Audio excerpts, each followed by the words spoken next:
Welcome to Christian Economics. This is a new video series I'm doing that goes over some of my perspectives on macroeconomics, citing biblical passages. And also in this series, I'm going to go over some of my views on why I think that capitalism is a faulty system. I did the introduction video before this. That's an optional watch. Here I'm just going to get into my first criticism of capitalism.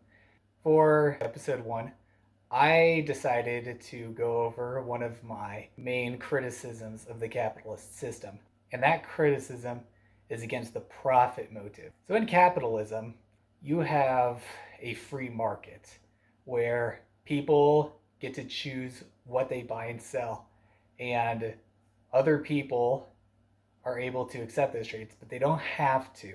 And what you get with capitalism is this market system that has some Darwinian mechanics to them.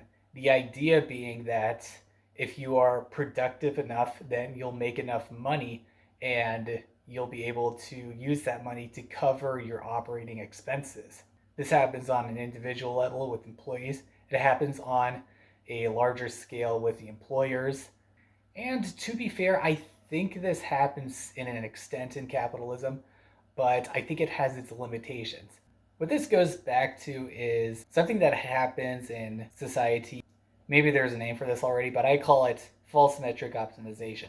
That being where sometimes we in a society come up with these metrics to try to measure our progress in something. What happens with false metric optimization is that people will prioritize their performance in the metric rather than what the metric is supposed to represent. I could take, for example, for school, what's the purpose with school? The big purpose of it is to learn. Although knowledge is kind of a hard thing to measure. How do you measure how much knowledge a student is obtaining at school? Well, we use the grade system. F through A, skipping E for some reason.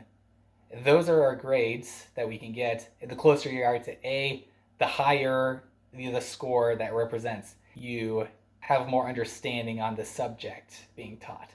Now, if you want to get a higher grade, what can you do?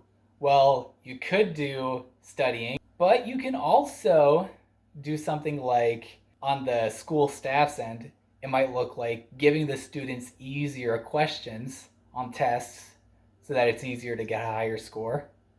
For students, it could look like study hard for a test, and then we take the test and then quickly forget about the information.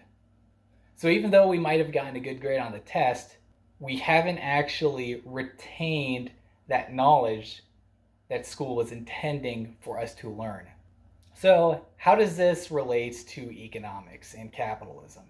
Because what is profitable is not always what is more beneficial for society. If I cite an example like, say, planned obsolescence, you might have heard of it, you might have not. So I'll explain briefly. There was a time where lifespans of light bulbs are lasting for a very long time.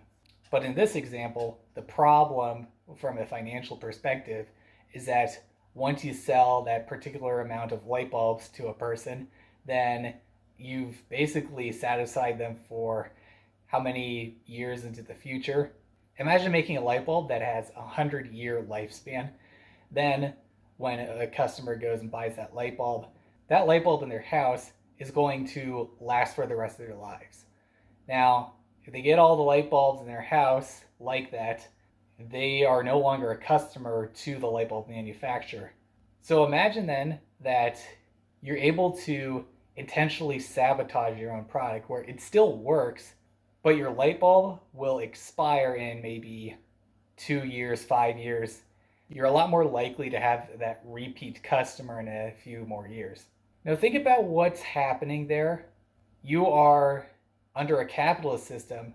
A person is being financially incentivized to make a worse product. Since planned obsolescence is more profitable with more security for long-term income, under the free market capitalist system, they have the incentive not to improve. If I didn't even mention planned obsolescence here, a capitalist might say that A free market will allow for the higher quality. What I would suggest, I could list other examples, though I advise you this. Next time you see a corporation doing something that seems counterintuitive, ask yourself if there's some sort of monetary incentive to it. Maybe there's some weird way that they are able to make more money, even if it's detrimental to others. So, okay, I'm finally cracking open this book. 1 Timothy 6:10. For the love of money is a root of all sorts of evils, and some, by aspiring to it, have wandered away from the faith and pierced themselves with many griefs. So you see here that it's not even just economic theory. The Bible also backs up what I'm saying here, that not all desire for money is a positive thing. And furthermore, Colossians 3:5. Therefore, consider the members of your earthly body as dead to sexual immorality, impurity, passion, evil desire, and greed, which is idolatry. Now, I have heard from some capitalists out there, they're claiming that greed is a good thing in capitalism because if you want to make money, then look at the free market, look at what needs made, or maybe figure out a way to make something more efficiently. And then with that, you're able to make your money. The theory is that when a person makes the money that they want, they're also providing something else to the economy, which I think is not the way that we should be doing things. So remember about those verses that I just said. The passage from Colossians was comparing greed to idolatry. Let that sink in. God is comparing greed to idolatry, and there are some capitalists out there that think that we should be celebrating greed. I'm not okay with that. Now, might a greedy person provide some benefit to society? I think that it's possible, but evidently that's not what they're after. And we have biblical passages that are warning us about what our attitude should be about the profit motive. For a time, the greedy person might do something constructive, but don't be mistaken, they are not a financial ally.